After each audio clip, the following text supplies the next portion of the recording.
ahead.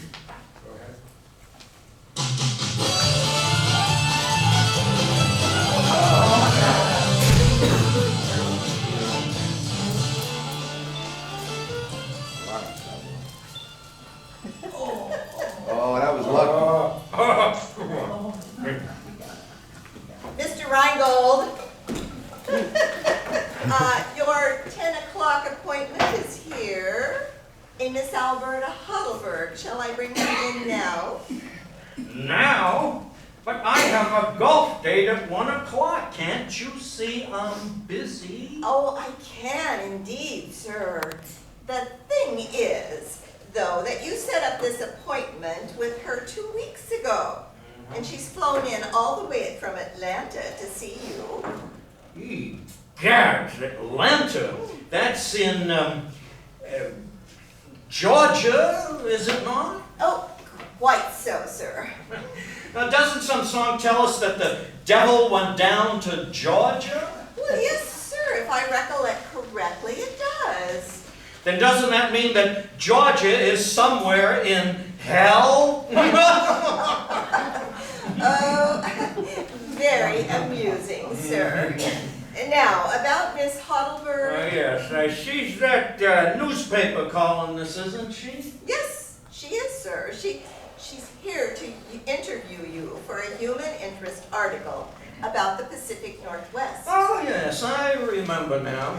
Well, I don't suppose a southerner would understand if we put her off now, would she?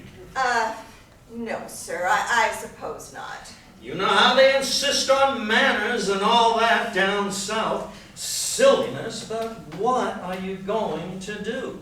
Still, to use a Georgia turn of phrase, that dog would never hunt up here in our part of the country, I reckon. Of course not, sir. Oh, and Miss Puddle, you know what they say kills most newspaper people, don't you?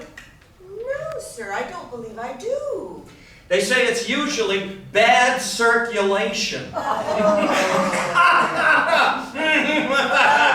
Mr. Reingold, sir, you are a card. Well, you may send her in, Miss Puddle, but make sure she wipes her feet. You never know what these newspaper types have stepped in. Oh, sir, you're a naughty boy. Oh, and Miss Puddle, are there any more of those shamefully expensive Cadbury chocolates left for breakfast? No, sir, you ate the whole box. Would you like me to bring in a new box? Yes, please, Miss Puddle. And for our guest, prepare a dish of saltine crackers. Be sure to use the stale ones. And half a glass of lukewarm tap water, if you would. Of course, sir. The usual. Mr. Reingold, this is Miss Alberta Huddleberg from the Miss Kitty Pat Gazette in Atlanta. Well, good morning, Miss Huddleberg, is it? Won't you sit down, dear girl? Thank you. Thank you, Mr. Reingold. May I say that this is quite a pleasure to meet you face to face. I've heard so much about you and hope to learn more today. Thank you again for agreeing to this interview. Oh, tut, it's nothing, my little Magnolia. Feel free to ask whatever you wish. You know, I've always admired you newspaper people because you work so hard to get your stories. And so in my own small way, I'd like to help your circulation.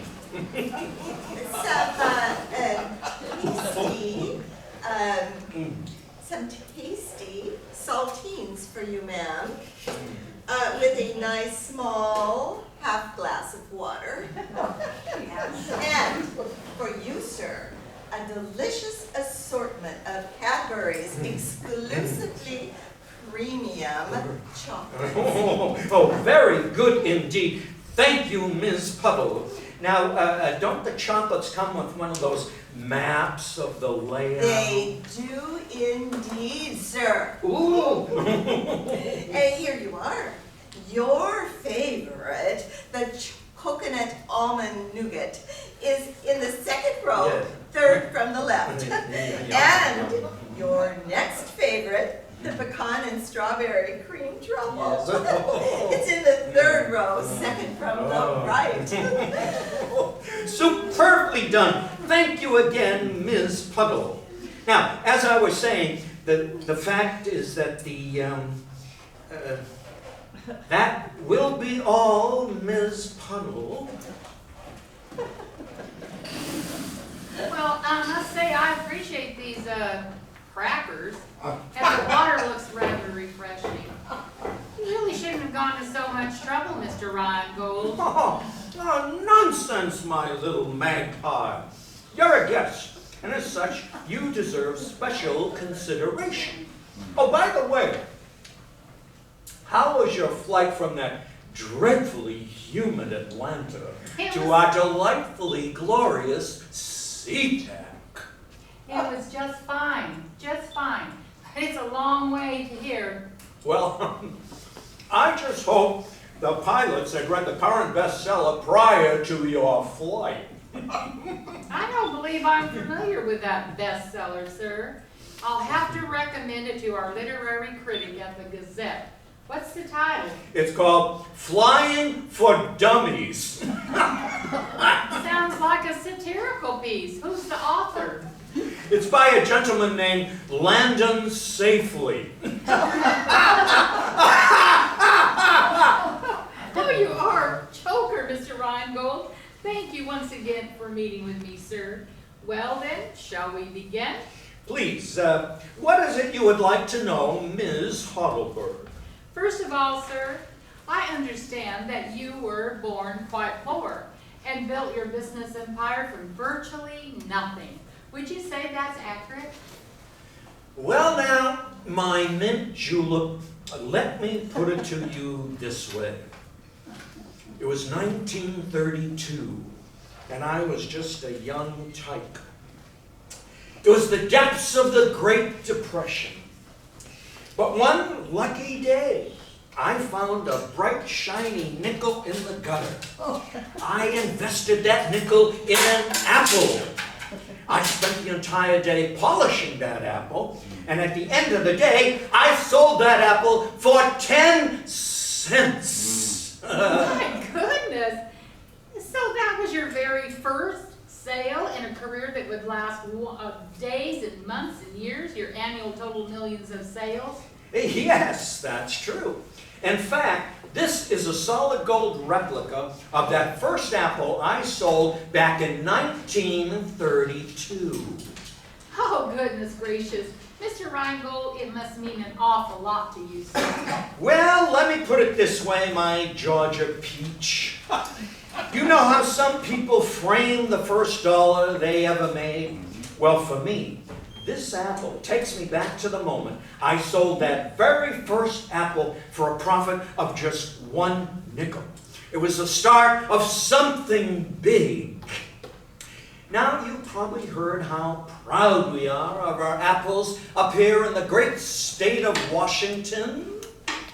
So I've heard. In fact, I understand that quaint bit of local lore is the origin of the expression, "How'd you like them apples?"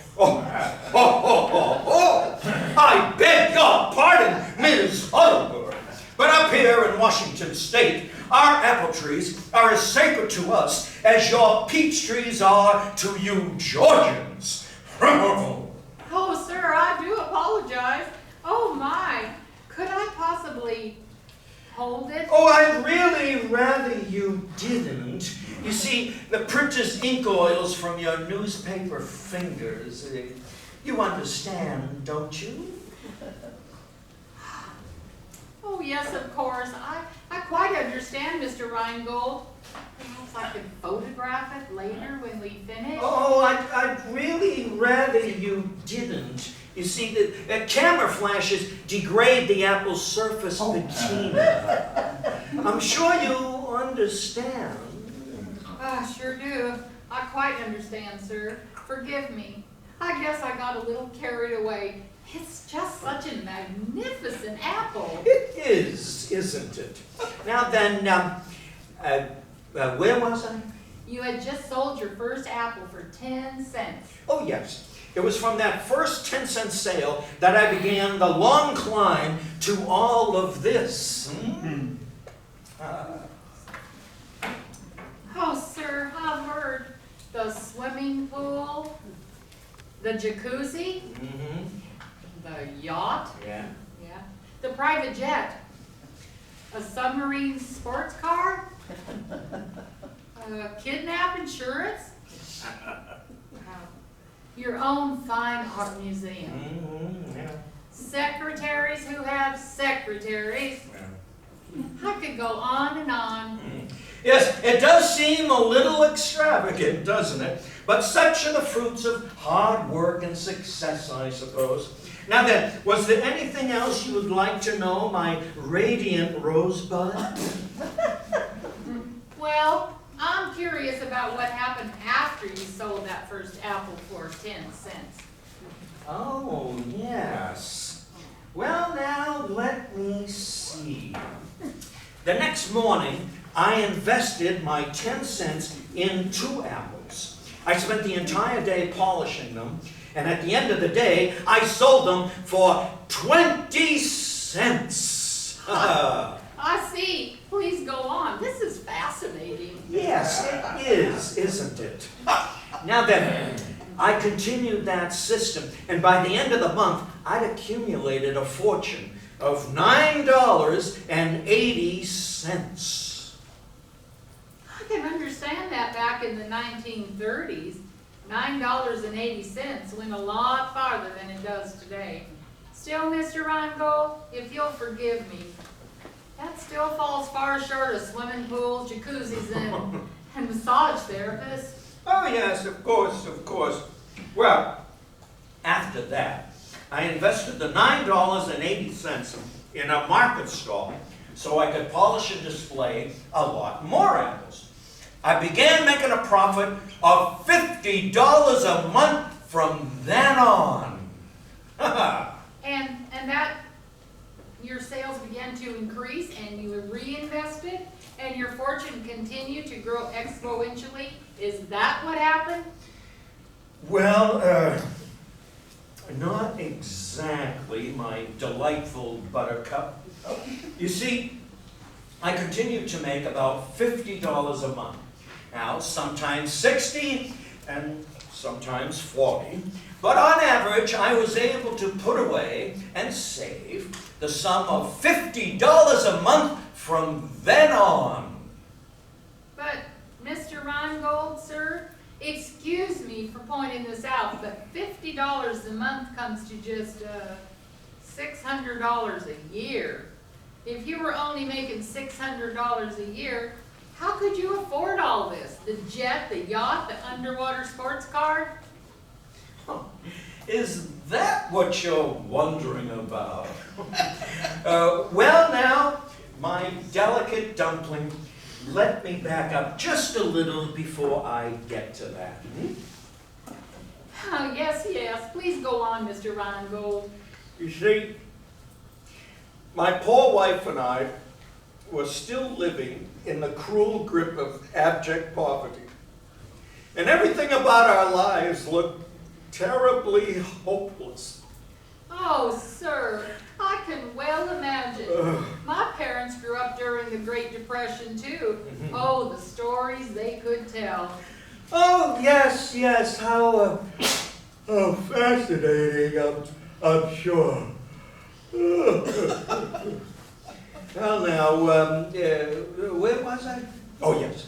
Now, to add to our misery, my wife's dearly beloved father, who had been deathly ill for nearly a year, suddenly passed away. We were devastated, and sad to say, still nearly penniless. Oh, Mr. Reingold, you have my full sympathy. My husband, too, lost his dear father. In fact, it was just 2 years ago this very month.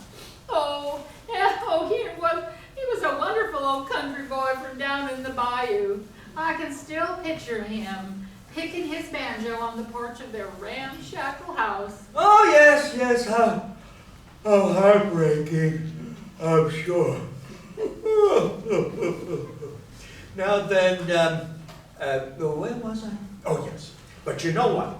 Out of all that misery, something happened that changed my career trajectory. And from that point on, my fortunes steadily improved. The result is the fabulous wealth you see displayed here so beautifully today. But Mr. Rongold, sir, excuse me for asking, but what exactly was it that happened to change your luck from rags to riches? Well, you see, my precious honeysuckle, what we didn't know was that my father-in-law had invested all he had in a shipbuilding business way back before the Second World War. Yes, sir, please go on. I'm on tenterhooks. Well, you see, the shipbuilding business boomed here during the war, and that nest egg grew and grew. I see. Mr. Rongold, I don't quite follow you. Well, you see, the,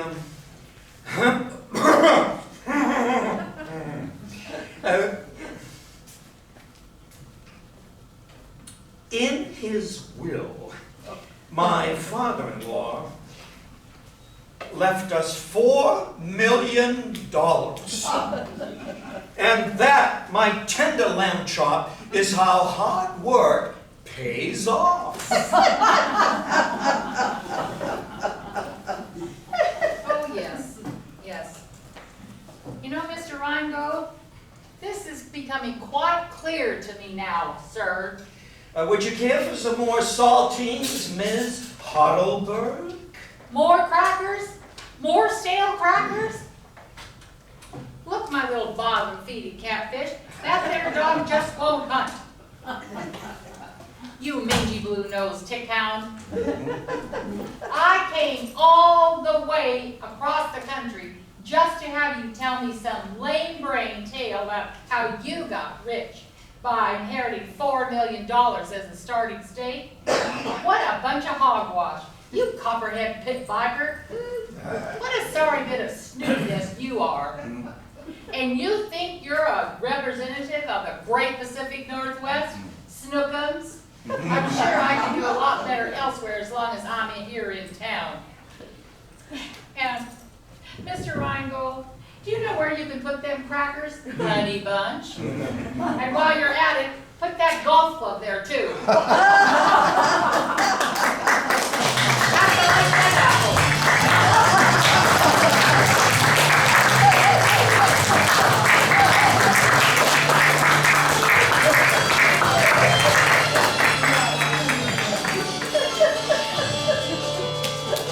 Well, you folks have seen the best we've done so far. That was, I think, fabulous. What Reality. a direction.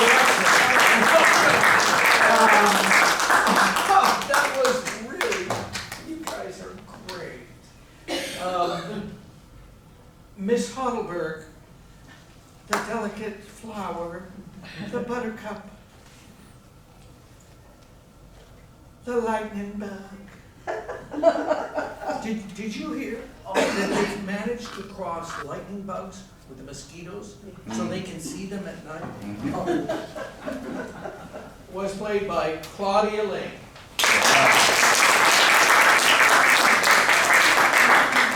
Miss Puddle, the long-suffering secretary who has her own secretaries, was played by Tony Murray.